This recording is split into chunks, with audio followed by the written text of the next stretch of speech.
Good morning. This is Deborah Matthews, Vicar of Furwood, with my thought for the week. This will be my last talk for a few weeks as I'm taking a study leave, which will allow me to take some time out from the usual church tasks, and that's to reflect upon some research I began some years ago, but also to clear up my study, which hasn't had much of a sift for over 20 years.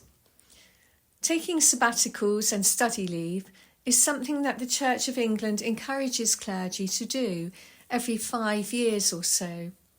And this will be the third time that I have been able to take up this opportunity. Certainly, as I have got older, I realise that the daily pressures of parish life take a greater toll on me. And so it will be good to stop and rest for a while. Jesus recognised the need for rest, and he modelled this for his disciples. Jesus didn't feel guilty about it or worry that he couldn't spare the time.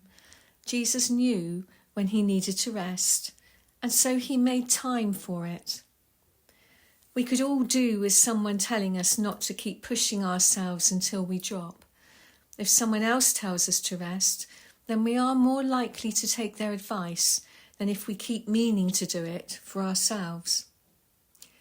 One of my children bought me a magnet a few years ago, which has stayed on my filing cabinet ever since. It says, "Look busy, Jesus is coming."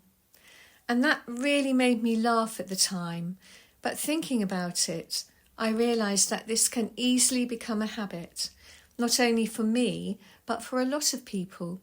Perhaps feeling that we need to justify our role and our ability to do an amazing job every minute of the day. So, in retrospect, I'm not so sure that Jesus would be that impressed to see me trying to look busy or being so busy that I end up overdoing things and feeling exhausted by not even stopping for breath. I spoke in July about the value of a retreat, giving that time out to listen to God, and I realise how resistant I am to following my own advice. Jesus knew that there were times when his followers needed to rest and get away from the crowd. None of us can keep up the constant pace of life today without reflecting upon what we are doing. But it takes a big effort to build regular space into our busy lifestyles. We are geared up for constant busyness and can't always work out how to slow down. This is not by any means a problem faced just by vicars. Whether it comes from having to prove our worth to ensure that we are good value for money, or to make ourselves indispensable, looking for progression in the workplace. There are many roles which encourage us to just work harder and do more. I remember when I was ministering in London, hearing about people never wanting to be the first to leave the office.